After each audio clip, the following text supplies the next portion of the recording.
Welcome back to For Amusement Only. This is Nick Baldridge. Ian Harrower is an amazing asset to the P3 pinball platform's ecosystem and to pinball as a whole. Among several pinball and P3 accomplishments, he's a highly ranked player in the IFPA. He has a Twitch channel, Gamma Goat, where he will play and discuss gameplay and strategies for various games, P3 and non. He's created an open and welcoming Discord for P3 enthusiasts and owners.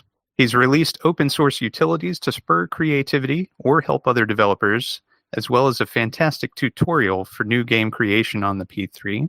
He's shared several prototypes with the community as they're developed, giving insight into the development and inspiration to other developers. And he has released a commercial game, Birdwatcher, for the P3 pinball platform.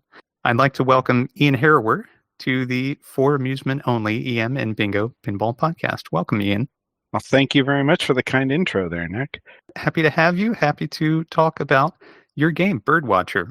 Before we launch into the development, I wanted to encourage my listeners after this episode, if you would like to learn more about Ian and his background, to listen to the excellent interview with Dan Rosenstein on the Pinball Innovators and Makers podcast. And that link will be in the show notes.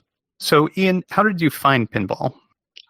How did I find pinball? Yeah, so my origin to that is work, basically. So at work, when we moved into our new office, they had some budget for a game room, and they were planning out some purchase for that.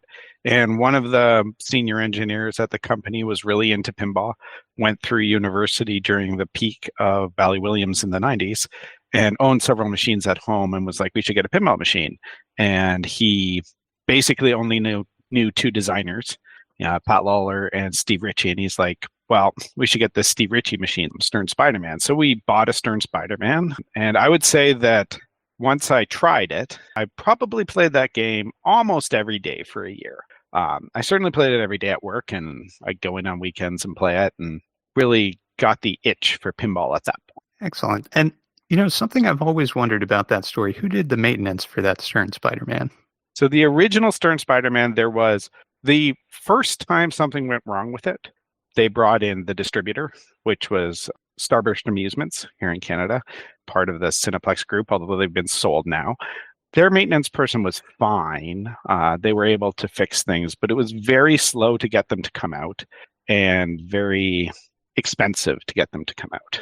And we have an office full of engineers and electrical engineers, and it didn't take long for someone to say, let me just open this up and pull out the manual, and I can probably fix this myself. So there was one of the people in the office who sort of took on the mantle of that. And once I started buying my own machines, I certainly started helping with the maintenance and eventually took over most of the maintenance on that machine.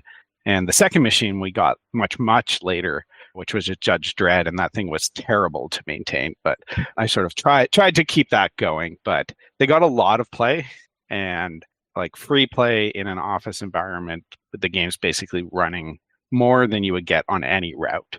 They took a beating, and it was really hard to keep them up and running. I bet.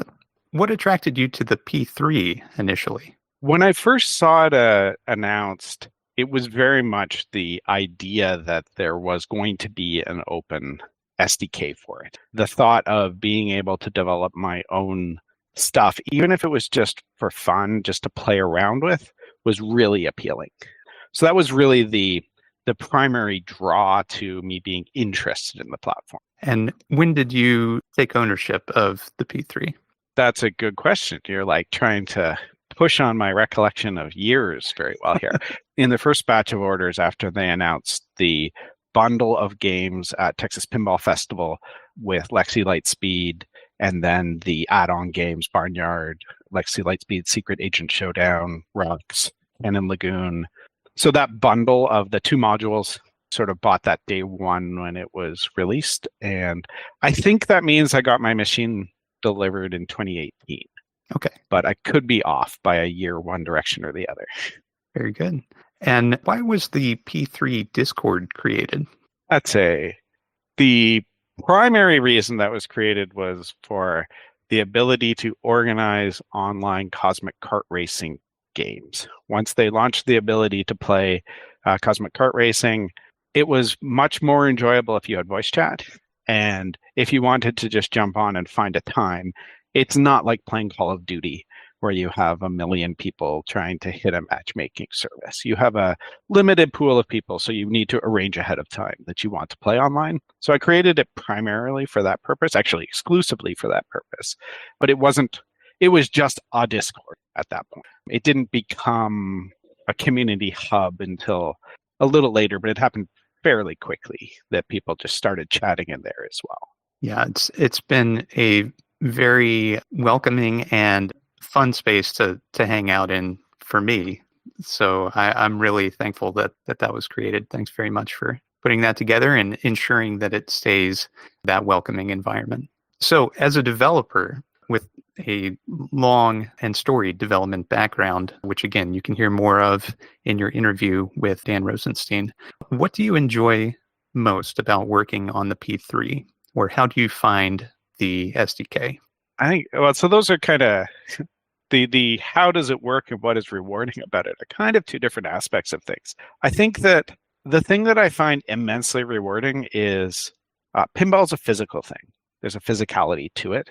And even if I'm just doing some trivial little prototype thing, the act of compiling that code, putting it on the physical machine and seeing it run was super, super rewarding. And it's that, like, there's this moment of, this is just really cool. I can physically interact with the thing I made. And I just love that. And the SDK itself is, there are some design choices in it that at times seem odd. I think there's good reasons for them that are tied to like a lot of the hardware behind it and frustrating at times. Don't get me started on how frustrated I am about light shows at times. But the SDK is very well designed. It's very easy to get 99% of what you want to just work. And now that I'm more familiar with it, there are things I would change in my own designs of my games, but it's clear it's, for the most part, very well documented, and answers are easy to get. The developers at Multimorphic and other people like yourself who have developed games are always very quick to answer any questions that come up. Let's transition to your first commercial game for the P3, Birdwatcher. Can you explain a bit about the concept of the game? So what I set out to do was to build an approachable game where anyone could feel like they identify with the character that they are playing. You are yourself, and you are taking photographs of birds. It was very important for me to be inclusive from that standpoint, such that a child or an adult, regardless of gender, regardless of who you are, could feel like I am part of this game, as opposed to playing some Marvel superhero where you may not identify as that person. That's great escapism, but that's not necessarily you. So I wanted to create something where anyone could feel like they identify with it. I chose the theme of birdwatching partially because I wanted to utilize aspects of the platform like the screen. There's a Barnyard Plus aspect of what I was trying to go for here. I enjoy the game Barnyard, and I wanted to make something that was kind of like Barnyard, but more sophisticated, that might make people come back more and more. And so the idea of taking photographs just sort of popped into my head, and I enjoy birds and nature, and bird watching was sort of the avenue I went. During the process of creation, you actually released a tutorial for P3 developers or prospective P3 developers titled simply the Birdwatcher Tutorial. It walks a player from a freshly set up instance of the SDK through the modifications needed to create a simple version or a simplified version of Birdwatcher. What was the genesis of this tutorial project, and why did you feel it was important to release this to the community? Well, I think the idea was, it's the thing I wish existed when I started. The P3 sample app that comes with the SDK is actually great, and it's got a lot of complexity. There's a lot going on. There's some interesting sort of modes with the side targets, with the in lanes, and it shows you how to do all of that. But it also kind of, like, when you get a project and you're just sort of thrown into the middle of it, you can start playing with changing things, but you don't really understand the genesis of how it got there. And so I very much wanted for myself something that started from scratch and went through all of the steps. And I had done some other toy things before this. And so I was fairly confident that I could write a pretty good tutorial that would walk through the entire process. And from day one, my idea was to co-release the tutorial and a polished visuals version of it as a commercial game at the same time. I think I massively underestimated the work in writing, editing, and getting the tutorial released, and then massively underestimated even more the process towards taking that towards a commercial game. And the tutorial isn't perfect, but I think what it does well is it starts from nothing and you see the incremental process, and it does cover almost everything you'd want to do. There's some gaps that maybe one day I'll go back and add into it, especially since I've learned more, but it gets you from beginning to most of a game with a few bugs in probably, if you really work on it, like 3 hours or so of sitting down and doing it. That's impressively quick. And I've seen quite the response from new developers, especially picking it up and running with it. So that's very exciting to see from the sidelines. Are you encouraged by the response that it's received? I've been thrilled by the feedback I've got from people, and I'm looking forward to the first commercial release of someone who found the tutorial useful. For Birdwatcher, the commercial release, can you walk us through the game? You talked about taking photos of birds. How exactly does that function? The main game loop has 3 things that happen. The view you get as a player across the playfield is a field, and within that field, there are 5 bushes. Those 5 bushes represent spawn points where birds can be emitted, and they sort of shoot out in the direction towards the center from those bushes. There are 2 mechanisms that will spawn birds. One of them is a timer, which is randomized between certain values. And so just as a background event, birds will randomly spawn out of one of the bushes. The second way that you can spawn birds from the bushes is that there are shots indicated on the playfield. So they're actually kind of hard-coded. We can get into the how do you write. I'm sure we will get into how to write a game for all modules. But from an all module perspective, by default, I look at the module config, and any shot is called a ramp and feeds the left and right in lane. Will spawn a bird unless I override that. So if someone releases a new module today, you won't get the arrows indicating that the ramp will spawn a bird, but assuming it runs, it will spawn a bird when you shoot a ramp that feeds the left in lane or right in lane. And then when a bird is on the screen, you take a photograph of it by rolling over it with the ball, which uses the P3's ability to track and estimate the location of the ball using the IR grid. And once you take a photo, it gets added to your collection, which persists across games if you are logged in. It has a series of points awarded based on the rarity of the bird that was spawned. And that's the primary game mechanic. There's sort of a secondary function, which is time. The game is timed. Thematically, you have a camera. The camera has a battery, and you're trying to take as many photos as you can before your battery expires. And there is a mechanism in the game to recharge your battery by spelling the word recharge on the side targets, which you can do once to restore your battery up to 100%.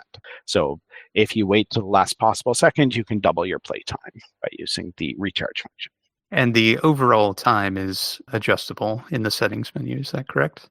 Yes. So it is a per profile adjustment, I believe, for what the overall time. Excellent. You've mentioned Birdwatcher is a game that can utilize multiple modules. Was it always your intent to allow for multiple module play? It was. So the persistent bird book, which keeps track of what birds you have collected, was kind of a primary design principle of what I wanted. I have some demos, some prototypes for some other games. This is a common trend in the games I was playing around with, and I know that you have similar common trends in your own games, and I think it's something that naturally sparks interest because of the way the platform is set up. So I wanted persistence, and I really quickly came to the idea of having a specific bird for each module and encouraging people to swap modules and play the game on different modules. Whether I succeeded at that or not is a different question, but that was sort of the design principle, was that I would want it to play on all modules. There's sort of a secondary factor, which is that I was developing Birdwatcher Tutorial, and my first game I developed, I did it specifying one playfield. And in some ways that's a lot easier, but when I start a new project now, I always start it as an all module project. I don't want to have to swap modules on my machine to try it. So if I'm testing out visuals or light shows or anything that isn't module specific, I want my app to load. And so the whole game may not function, but those module independent things, I want to be able to test on the physical machine without having to swap playfields. So I now start all my projects as sort of module agnostic so that I can test that way. Interesting. So regarding carryover progression, you touched on that a bit, but you actually offer two different methods for carryover, both with profile interaction and then a location or non-profile interactive carryover. What are the differences between these two modes of operation, and what were some of the challenges in implementation? So the original design was profiles, and the idea was for people to use profiles. That is the sort of base design of the game. That is how the game was intended to be played. And then I was going to have nothing as a carryover if you were not logged in. And as I moved towards thinking about a commercial release, it raised a lot of questions that I hadn't thought of before. This is a weird game to put on location, but I wanted the game to function on location. And you wouldn't necessarily be able to log into a profile. It's maybe disabled, because if you've got hundreds of people coming through your location, they're not going to each be able to create a profile, and you don't want to give them access to all of that. So I still wanted people to kind of have a reason to keep coming back. And so I came to the idea of having a play session where if you just finished a non-logged in game, either at home or on location, your bird book would still persist for your next game as long as you started it within a certain time period. That's operator adjustable. I think my default is something like 30 seconds. So if you play another game within 30 seconds, your birds are going to persist. And you can see what new things you get, and you can try to complete that bird book. You could dump quarters into the game and try to complete the bird book on location if you wanted to. And it gives you that option. I'm very happy with how that played out in the end as a design, even though the non-logged in design was not something I had in mind from the beginning. And I'll say that the game, which I call Arena, which will probably never get released, but maybe will, it actually forced players to log in that version. And I've now changed my mind about how I'm going to approach that game based on really liking how Birdwatcher came out with the sort of continue default profile option. Excellent. It's always interesting when design consideration for commercial release influences your way of thinking about other games that you're working on. At least I really enjoyed that aspect of development. So I'm glad to hear that you're experiencing that as well. Did you have any issues with the actual implementation of the carryover of the bird book? I implemented it in a very simple way. Like, it is just a serialized object. The object that represents the bird book just gets serialized to disk and then loaded. I originally looked at doing it through the natively supported features, which the way you would typically do things for persisting within a save state and across player changes within the SDK is to write data back to a database. But you are storing key value pairs where the key is a string and the value can be any number of a series of primitives. And I could have implemented it that way. If I had implemented things like a multiplayer game, I probably would have, but I made the design consideration to simplify my life and make it single player from day one. And that meant just using native serialized object types within Unity was the easiest way for me to approach it. There is still a challenge from a design perspective, which is something I haven't solved across much of my development, but I kind of get the job done, so I'm okay with it. But that bird book is the source of truth for the bird book is not very clear in my design principle because it's a persistent object within the UI space that is always being presented to the player. It kind of keeps track of it within the UI layer, except the source of truth has to be in the mode layer, especially with the serializing out. And so I always keep tracking both places and then update from the mode to the UI to make sure they stay in sync. And that's not a great principle, but I haven't really figured out the correct design paradigm for dealing with the two layers and source of truth in most of my designs. Yeah, it can be very tricky to find something workable and then hone it from there. So I sympathize, but I do love the separation between UI and mode layer more generally on the SDK. A player has played Birdwatcher. They've completed their bird book. What's next for that player? What are the additional challenges available? So I wanted something to keep people coming back, and so I did introduce one other sort of additional thing to find and thing to collect. So if you've completed your bird book, you've already found the rare birds. So there are two very rare birds, and you can still get them just playing on a single module. They're kind of Easter egg jokes. I won't spoil them here, although they're spoiled everywhere. They're not that surprising. They got kept as a secret for like 30 minutes or something like that after I released the game. But so there's those two. But once you've completed it, I wanted something else for people to do. So there is a rare version of every which I call a crystal bird. So there's a lighting effect, a material effect on the bird model, which gives it this glass crystal-like look. When this bird spawns, it creates an interesting light show that does a radial explosion of lights from the center of it with a particle trail and a sort of wind chime, crystal wind chime type noise. So you really know what's happening.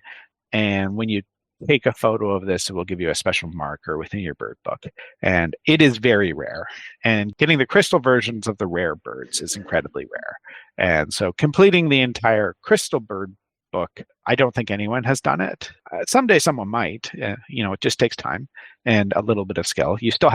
I think you still have to take a photo to get the mark, so you can fail, which would be frustrating.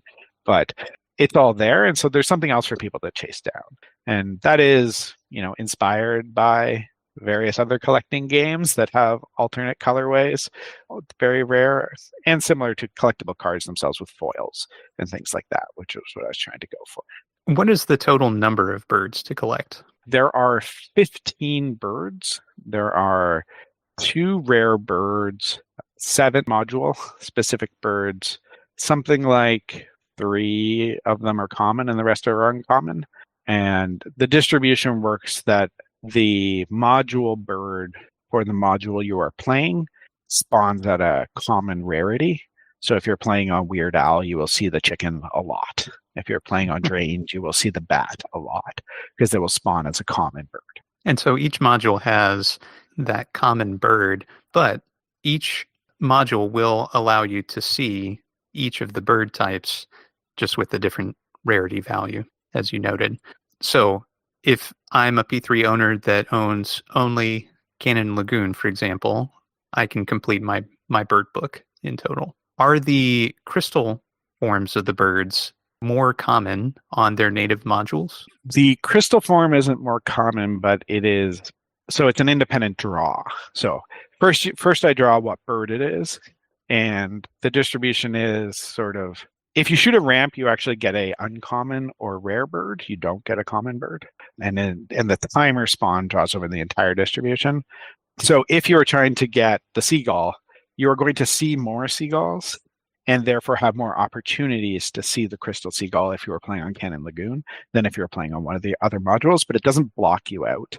I think that this was a design choice where I didn't want anyone to feel like there was any part of the game they couldn't access. And I kind of went back and forth on this because it actually would be very cool if you only got the bird by playing on the module. But I think I chickened out basically and felt that players would be upset with me for buying something where they can't see all of the content. That makes sense. So next, let's transition to artwork. Birdwatcher is primarily a 3D game. Did you use any pre-purchased assets in the creation of the game, or did you develop all the models yourself? It is both. I started developing all the models myself. All of the birds I modeled myself, and the sort of main environment I modeled myself. When I got to doing backgrounds, I started modeling myself, and you can probably tell which ones I did first because I did model them myself, which is like Lexi, because my first idea for Lexi was to, recreate the ship crash off in the background. I will say, like, my original idea for Birdwatcher, which there was no way I could ever implement, and it was like way too hard, was to actually model the module within the game instead of being on a field, being like you were shrunk down within the pinball machine, and in the background actually seeing the physical module playfield, which I think would have been really cool. But there was no way I could have actually succeeded at that. Anyways, so having the ship crash, it's sort of like in a similar spot as to where the ship is within the Lexi playfield. And it's a much simpler background there. But then when I got to something like Heist, I wanted to have a cityscape in the background, and I wasn't going to model a city myself. I could, they're just boxes with textures on top of them, and it would take time, but I just decided that for the return on my investment, I might as well just buy an asset pack. And so I bought a Mega City asset pack within Unity and just sort of slap that down in the background. And then once I owned it, and once I'd done that once, it was very easy for me to just say, okay, well, now we're just going to use this everywhere and create our environments using this. And so the quick answer is, of the 3D stuff, the birds, the field, the bushes, well, the clouds are someone else's asset, except for the translite, in which case I remodeled them myself for licensing reasons, because I couldn't actually create translites using a Unity asset, which is weird and complicated because of Unity's licensing. So some of that I did, some of it I didn't. That is one of the strengths of leveraging Unity as part of the SDK for making P3 games, is that there's a marketplace of 3D, 2D artwork, music, sound that can be leveraged within your game. Now, it wouldn't be unique to your game, but it is a great way to implement something like you mentioned, that cityscape. As you say, you could have modeled it, but it is certainly quicker and more effective use of your time, perhaps, to utilize one of those pre-purchased assets. So very cool way to mix those two worlds of creating your own and leveraging existing. So as far as creating your own models, what software do you utilize? So primarily everything there was done in Blender, and that still is where I am most comfortable doing 3D. And did you have any prior Blender experience? Not really. I think I had probably done a little bit of stuff at some point. I'd played around with Blender. I had used other 3D modeling software many, many years ago, like 3ds Max, and did a lot of AutoCAD back in high school, but the world has changed a lot since then. And so Blender was fairly new to me, but also kind of familiar. So it wasn't too hard to get up to speed, but I looked at some low poly bird tutorials on YouTube to kind of get a sense of what the best workflow was to end up modeling things, because what I'd done previously was largely constructive solid geometry type modeling. And now in Blender, that doesn't really work the same way. It's much more about slicing faces and extruding faces and various things like that. So I had to kind of learn a new way. And then I ultimately ended up buying a bundle of courses as well that I ran through some of. And that was actually very helpful just to get my workflows improved within Blender and understand what tools I should be using at what point and what the keyboard shortcuts for everything are, and just how to improve my workflow. And I will say, like, my bird models have a unique style. They're very much consistent across the entire game. Do they look like anatomically correct birds? No, but I made them myself. So that was kind of the idea. That was a core principle. I wanted to see what it would be like for me to build this myself, as opposed to just buying an asset pack of birds, which I could have done as well. You took these models, pulled them into the game, and then there came a choice for how to animate them. As you say, the birds emit from the bushes. Do you add bones and rigging, or move the completed model? And which method did you choose, and why did you choose that method? I chose not to animate. There's a number of reasons for that. Mostly because animating is really hard. And even modeling the bird in such a way that animating would be possible is really hard. Because if you think of the bone structure of an actual bird and the act of taking off into flight, it goes through a lot of movement in its spine, in its wings, and the way its feathers deform and change. It isn't something that you can actually just model with a simple, here's 8 points on a bone mesh. It's just going to look wrong. You actually have to model feathers as well. You have to be able to spread them apart and change the way things look. And you have to start to look at muscle and stuff like that. So I kind of decided that I could do really low quality animations that look like those wind-up birds where they have stiff arms that just flap. But I didn't think that would look good. And I checked out like a really, really nice free off of Sketchfab animation of a seagull flying that someone put together. And, it was gliding and waving its wings every now and again to stay in the hover state. And I actually put that on one of my models. And I'm like, I could do a lot of work and transfer someone else's animation onto my model. It's still not going to look like it's taking off because taking off is really hard. And at the level at which you see it on the playfield from the sort of overhead view, I just didn't think animation was worth it. And that's sort of the short answer, is that the time investment and quality that I would get out just wasn't there for me to bother doing. Yeah, for the number of seconds that the player actually sees the bird in flight, it's fairly short. So adding a sort of distracting to the eye element like flapping and movement might be overwhelming for the player. I'm not sure. I haven't seen how it would look with that. That's an interesting concept when you're developing a game, is that adding more realistic elements doesn't necessarily make it a more compelling experience. So your back class has a very clever dynamic viewfinder that follows and photographs the birds. Were there any challenges in implementing that system? Yes and no. So that is done entirely using Cinemachine. So Cinemachine was developed by Unity. It was developed during the transition from Unity 5.6 to Unity 2017. It is not officially compatible with Unity 5.6.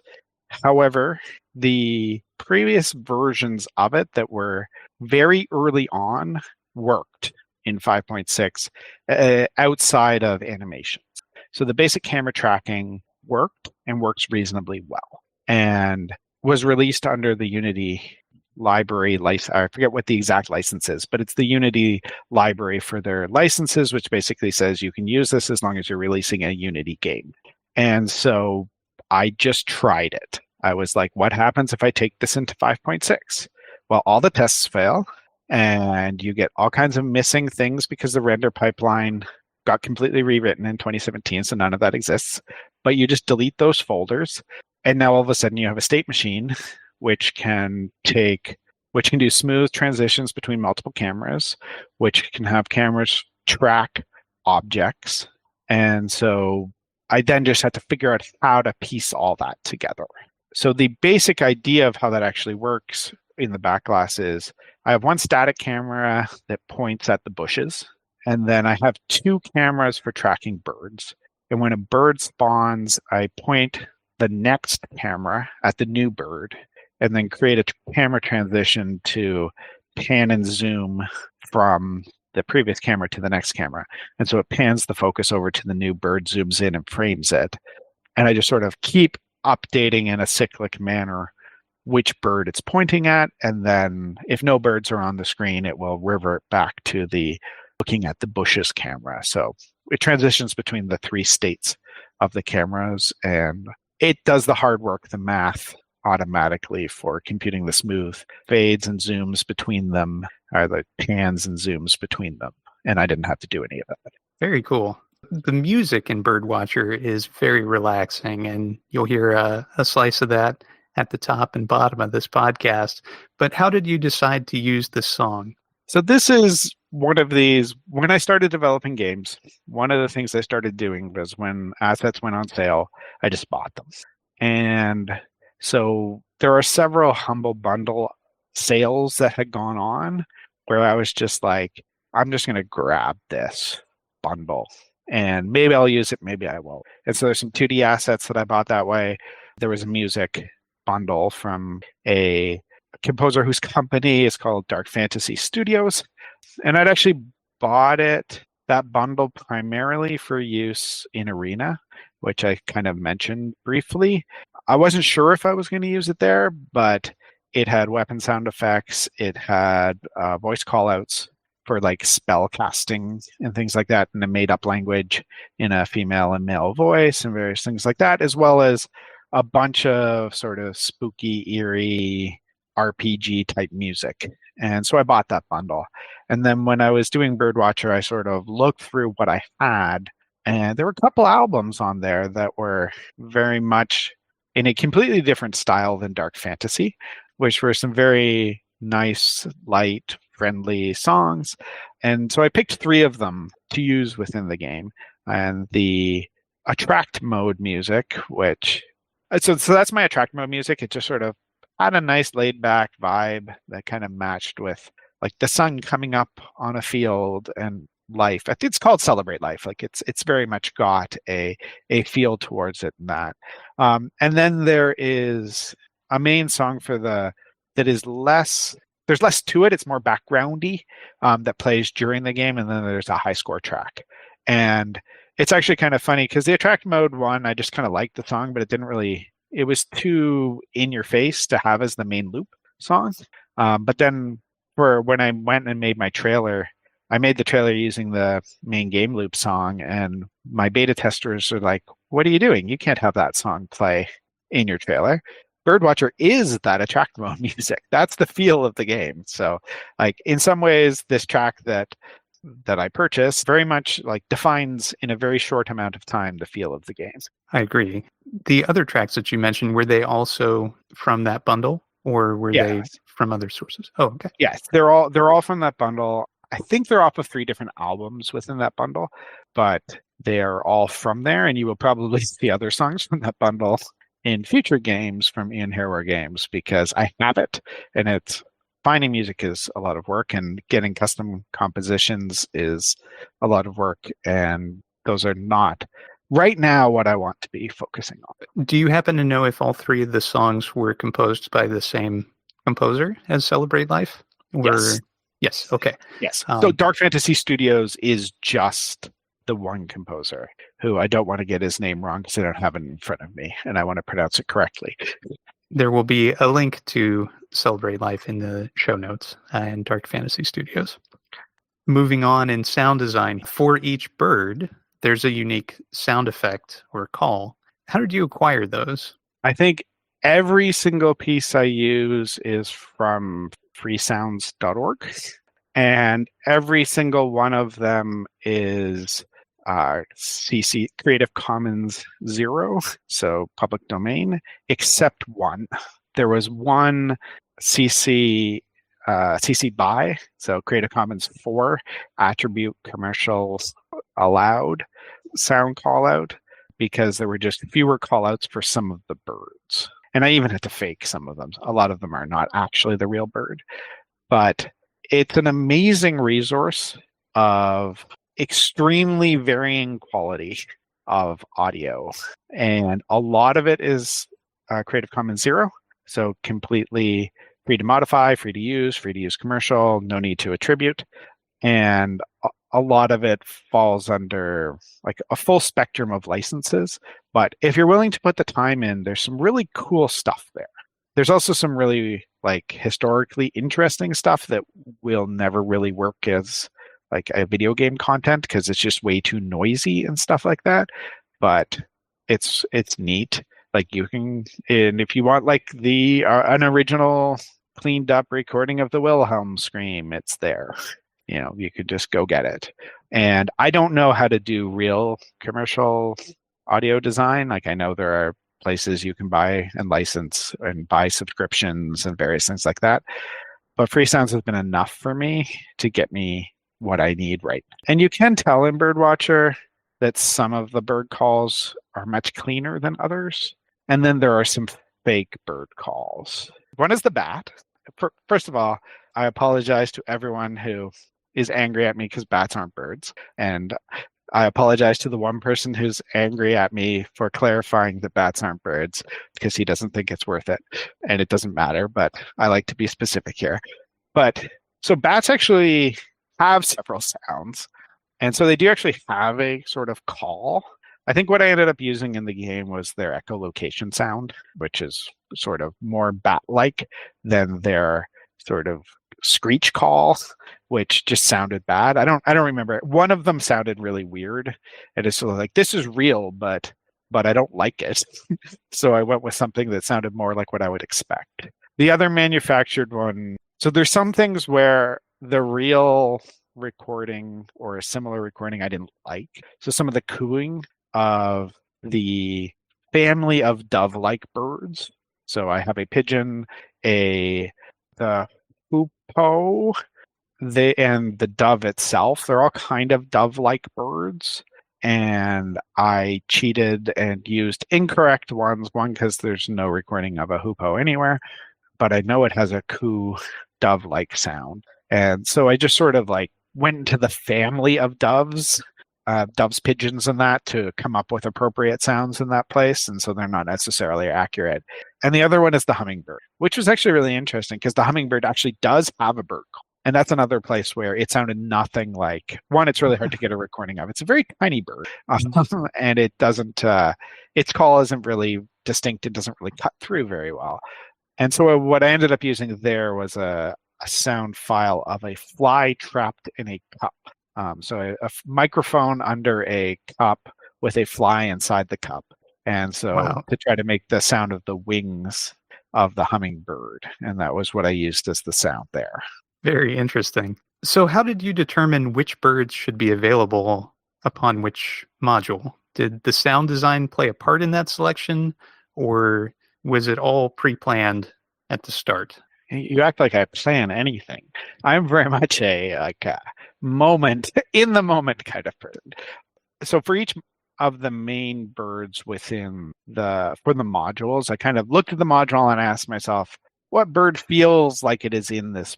And one of the first ones I did was Lexi Lightspeed. And I sort of asked myself, well, where does Lexi Lightspeed take place? Well, it takes place in a Florida swamp. And I don't remember if it specifically refers to Florida in the game, but when it crashes, you can see it crashes into Florida, and there's definitely a Florida vibe to the game, whether it talks about Florida specifically or not. And so I kind of was looking around. I'm like, what interesting looking birds? Because they need to be visually distinctive enough for you to say, oh yeah, I think that is what that is. And I went with the belted kingfisher there, which is got a very distinctive crest to it that I thought I could model in a way that people could look at it and say that looks like a belted kingfisher. So, that was very much kind of what bird would actually be in this environment. And that was a similar feel for Heist. Heist is a ocean city, which is not legally distinct from Atlantic City, but it's got kind of like an Atlantic City vibe to it. But it's a city, and I sort of felt I already had other coastal bird modules. So a pigeon seems like the kind of thing that was in the city, despite the fact that seagulls are actually in the game. But I went with pigeons as a appropriate thing. I think there are actually pigeons in the opening animation for Heist, now that I think about it. So yeah, that was sort of the inspiration for those. So I kind of started from the module and asked myself, can I model this in such a way that is recognizable? And then went from there for the module specific. Makes perfect sense. Always interesting to hear about the creative process that brings about these different decisions regarding assets or artwork that are specific to each portion of any given game. So the other aspect to it is that within each environment, there is also a billboard. And this was another sort of art consideration that was entirely inspired by the fact that Lexi Lightspeed Escape from Earth has a mini LCD on the playfield. And I needed something to put there. And I decided that putting a billboard that was then mimicked within the background of the screen would kind of get towards that original vision I talked about, where you see the ship crashed here and the billboard here. And then I sort of extended that and put a unique billboard in every single one of the modules based on the bird that was there, kind of explaining the connection of the bird to the module to a large degree. So as you play the game, you'll see, if you're playing on Cosmic Kart Racing, you'll see the module specific bird and then a short blurb, come visit the observatory, or come meet Gull at Cannon Lagoon, those kinds of things. Were those assets created or were they pre-purchased? And did you do the creation? So feel free, everyone can feel free to get very angry at me right now, but those are all AI created images. I believe in slightly ethical AI art amongst all of the image generators. I kind of feel the way Stability AI does their, especially on their later models, and those were created using Stable Diffusion 2.0, which has artist opt-out. So that was the one where they actually implemented the ability for artists to opt their images out of training. We can get into the ethics of AI art in a lot of ways, but the background images were created using Stable Diffusion 2.0, and then like text and all that thrown on top of it by me. And it's a bit of a process to create reasonable looking images to use there, but I am not artistically talented. And so I think that, and I don't have a budget to necessarily pay a real artist for their time. And so this was a rapid approach for something that isn't core to the game, that is non-copyrightable art that I can use, that is close to my own creation. And I don't feel that the images I produced appear to be anything taken or overfitted from real art. And now that we've talked about assets, let's talk about programming. What was the biggest challenge that you had in programming the game? So I think the biggest challenge is probably the fact that I was trying to design for every module simultaneously. And that extends from light shows to various hardware choices to playfield designers doing really weird things that completely make the primary implementation of my game not make any sense. That was a dig at you, Nick. Hey, now, as far as the multiple module, what was the hardest part about that? Was it just the testing, or was it actually implementation? Were there issues with not just creating the light shows, but creating beautiful light shows that worked across each module? Or did the SDK help you in the development of those? So the SDK certainly helps in a lot of respects, but light shows is challenging. And there aren't a lot of light shows in my game. There's a few primary ones, but let's talk about the ramps themselves. And so I wanted something in the playfield lights to indicate that you should shoot the ramp. And let's think about some of the modules and their ramps themselves. So let's start with Cannon Lagoon. Cannon Lagoon doesn't have lights. So you're not indicating your shots in Cannon. Okay. Well, let's look at Cosmic Kart Racing. Cosmic Kart Racing probably has the most lights in any pinball machine. There are 4 strings of lights, and 2 strings of inside, 2 strings of outside on both of the ramps. And there's probably around 100 LEDs on each of those strings, of which half of which are kind of the first half. And so how do you create a light show generically that looks good on a curving, double-laned light, and at the same time works on Weird Al, where there is a single light on the left ramp, which is a insert triangle that indicates underneath inside the ramp. And so trying to rationalize both of those things, and then you have Heist, which doesn't have indicators for the ramps and configures a whole series of environmental lights and associates them with the ramp itself. And they're kind of behind building billboards. And so they look very different. If you illuminate them in like a red color, it's going to look really weird because it's shining through a gray building. And so there was a lot of actual, just the variation in what you get to play with on each of these was kind of a challenge in generating something generic to begin with. Was there anything that was easier than you expected once you started digging in and, once you had an initial prototype? Was there something where you said, oh, hey, this works exactly as I thought it would. Everything is perfect. And it kind of carried all the way through to release. Well, I think that generally speaking, it was remarkable that it just worked. Like that when you write things in a generic way. So I did write the ramp lighting centered around cosmic kart racing so that if you have multiple LEDs, it will strobe across them and create a chase effect. And it looks fine when you have a single one. And it was quite remarkable once I sort of had that to drop it into the 7 modules and have things just mostly work and just have to do sort of small tweaking from there. The fact that when I wrote the game when Final Resistance was announced, but before Final Resistance was released, and my beta testers got their Final Resistance playfield before I did. And so one of them I sort of asked, hey, can you just fire this up and see what happens? And it crashed. Once we worked through the crashes, it actually just kind of worked.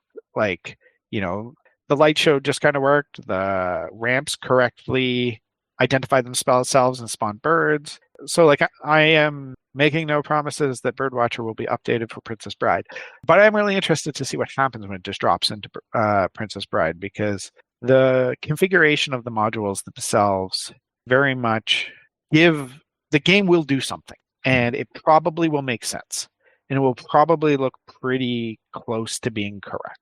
And I could have done more work to do even more things in a module independent way such that they would just work, but it really wasn't worth the effort. But ball launches will probably just work on Princess Bride, because there will probably be a configuration that it will logically cycle through, and it's just going to happen because it's going to be configured to have an in-lane feed and a playfield feed, and I'm just going to cycle through them, and it's probably just going to work. And so there's a lot that was really remarkable when switching between modules, where if you designed it in this way, it's going to function. And it's not that surprising because Multimorphic has written Barnyard and Rocks and Shoot and Scoot to do exactly this. And this is why like targets have locations so that Shoot and Scoot works the way it does and will work on a new module.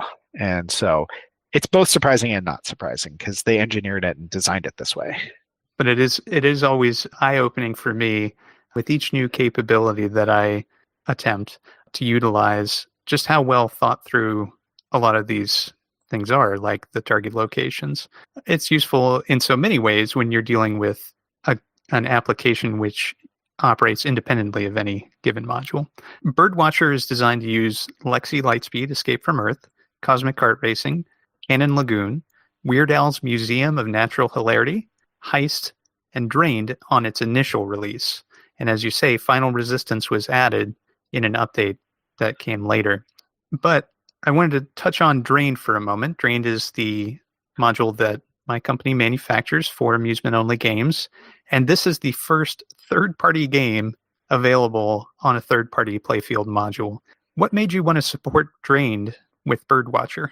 Well, one, I own a Drain. I love the game. I love the module itself. Like I think we share a appreciation for games from the electromechanical era, and the inspiration you can see a lot in the Drain design that harkens back to games like Target Pool or Jungle King. Is that the one I'm thinking of? Like with the targets swooping around the back. So the physical bell, the knocker, there's a lot to it, and Team Gobblehole, there's a lot to it that I love it, so I wanted to support it. But I also think that it's part of the ecosystem, and my goal was to support all of the modules. And it had unique challenges, and Cannon Lagoon had unique challenges in that those are non-traditional in the way they play. So I had to adapt some of the design principles to function beyond just not the fact that a bat isn't a bird. But that was challenge number one, right? Can you speak to how the game plays differently upon drained? Drained does not have returns directly to the in lanes, as you mentioned. There isn't a ramp state that will bring the ball safely back to a flipper. What were the considerations that you went through, and how did you settle upon the finished design for that? Yeah, so I never actually described what the ramp, like I sort of said, you hit the ramp, the bird spawns. Oh, that's true. Yeah. But it's actually a lot more complicated than that in what I actually.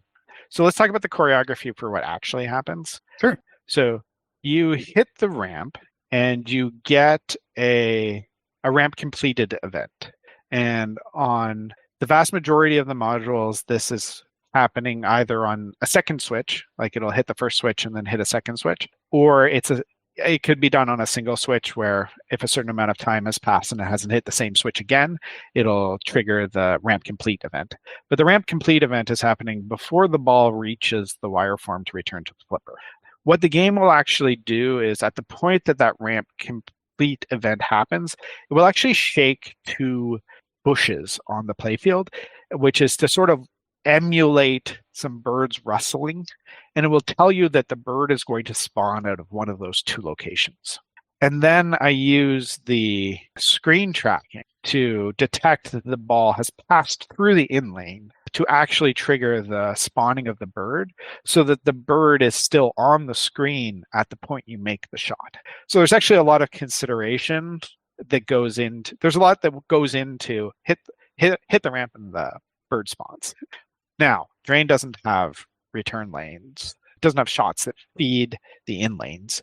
So I'm not going to be able to use that to trigger.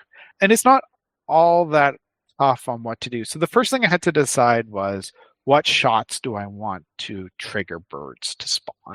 And I thought about setting it to be some arbitrary targets within the back of the playfield, which is certainly a possibility. I thought about having it be the leftmost and rightmost stand-up targets, which are like the cape shots within Drained, because I sort of felt those could be appropriate, but I wanted to make use of the gobble hole. So I made it the gobble hole, even though that makes Drained the hardest module to play Birdwatcher on, because it's very difficult to spawn additional birds outside of the timer. But if you shoot the gobble hole, what Drained will do is fire the ball out of the rear ejects. It'll bounce around a bunch, and I can't spawn the bird until I have some reasonable assumption that the player is going to be able to hit it sometime soon. I also don't want to just spawn the bird and have it be photographed on the way down as the ball is just randomly happening. I want the player to actually roll over it through skill. And so there was consideration from this perspective on how I do this. Now, it's not super complicated. Like, I end up putting a horizontal detection bar across the entirety of the screen. And after the ball has been ejected, wait till it passes beneath that to trigger the birds, which works out very well. And I suspect similar things could be done on other games that require the ball to pass by the wall before, since there is no mechanism to get the ball over the wall. So you can sort of detect when the ball's on the grid, and this will work reasonably well. So it wasn't a big challenge, but it was a design consideration that was different than other playfields. And Cannon Lagoon has similar challenges, or similar but different challenges. So Cannon Lagoon does have two launchers which feed the flippers. How did you determine which shots? There are 5 main shots available in Cannon Lagoon, but there are no specific targets and there's no specific ramps. How did you make the decisions there? So on every one of the shots in, I needed to make a consideration as to what shot goes in and what shot comes out. And I don't even remember the complete mapping off of the top of my head right now. But I sort of wanted interesting patterns. I think I chose the non-in-lane shots first. I started with what I want. Like, I wanted to shoot this and have the ball come out and make like a virtual loop. And I started with those before I decided which ones were going to feed the flippers, and then added the flippers in afterward, the in-lane feeds afterwards. And that was sort of my design principle there. But the other like really surprising thing with Cannon Lagoon was how frantic and fast and completely not the flavor I was going for that game was on my first implementation. And I think that most people may not even realize it, but that game can feed balls incredibly quickly. I think all of the commercial games delay their launches of the balls from when the ball enters the tube because it can detect it's before it even hits the drain pan. It's as it's going through the tube, it has hit the two optos and determined that the ball has entered. And it can immediately fire a ball out. And it was so frantic and so on edge playing that game. And there was no rest because all you're doing is you hit it and you're just nonstop hitting into scoops and balls are just firing out. And so much like probably everyone else does, I had to introduce pretty significant delay to give you a much more mellow feel when entering that game. And it's part of the consideration of making a game and making a commercial game is figuring out exactly how you want the player to feel as they play. And so one of the considerations that was top of your mind, it seems, and please correct me if I'm wrong, is to make a relaxing game that allows you to explore at your leisure a bit with some time pressure, but for the most part, the player is able to make consideration, take their shots, and then snap photos of birds. And having something just rocket balls at you, I can see that would be a challenge with that ethos in mind. So let's talk about your testing process for the game. You've mentioned that you had some testers, and I was fortunate enough to be one of those and to be able to play in the beta test. But what was your testing process like? So a lot of my time was spent, just at the computer. Like I would say that, and I would say probably too much, but when I was doing the tutorial, I developed a lot of the tutorial while I was away and didn't have physical access to my game.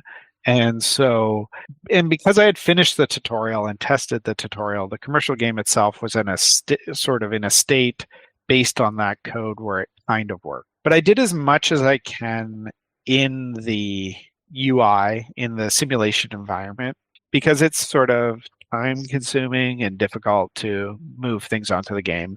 But as I developed some of these, like my module manager mode, which decides where to launch and makes overrides of various things for game specific state, I sort of felt like I had to test all 6 modules. I didn't have final resistance at that time.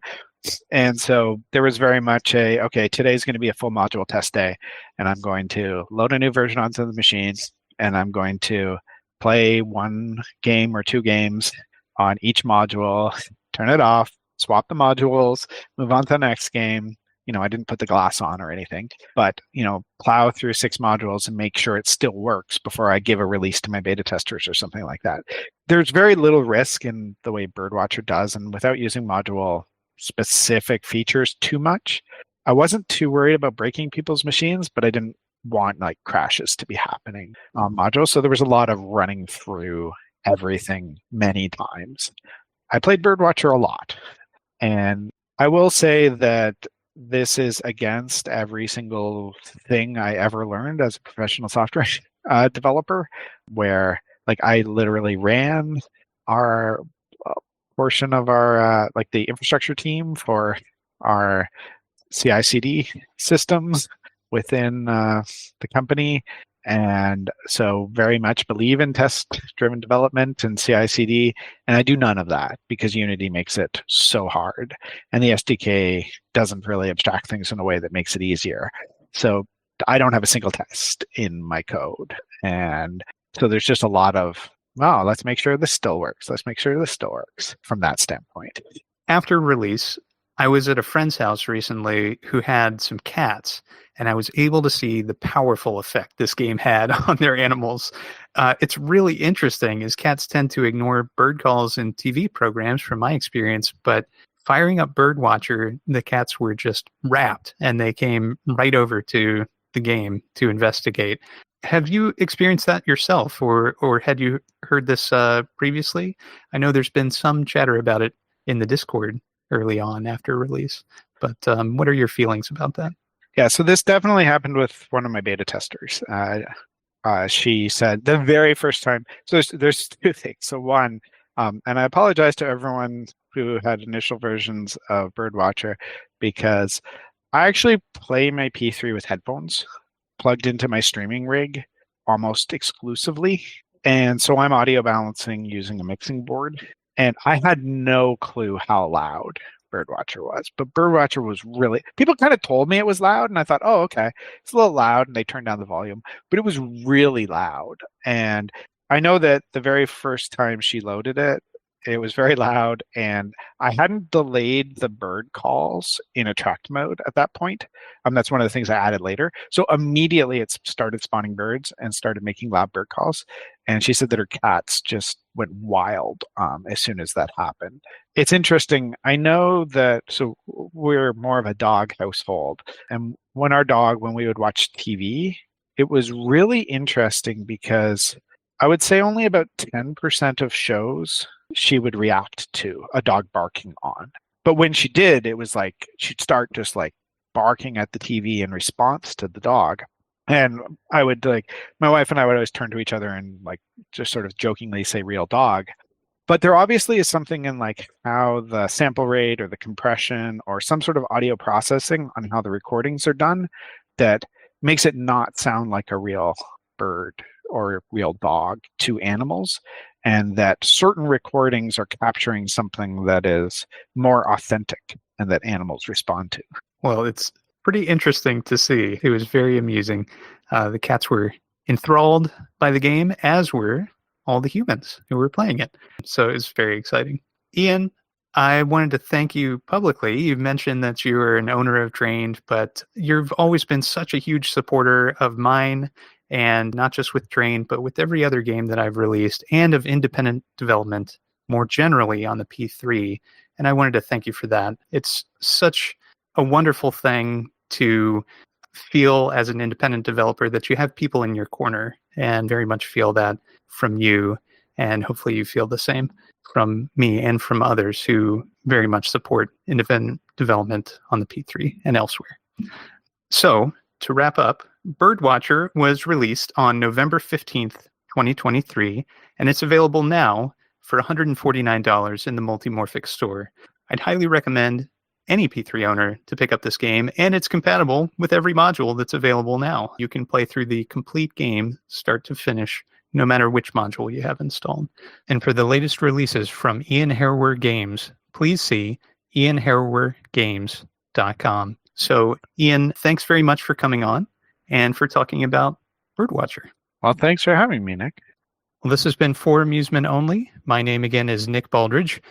If you would like to reach me, you can contact me at foramusementonlypodcast@gmail.com or call me on the Bingos line. That's 724-BINGOS1, 724-246-4671.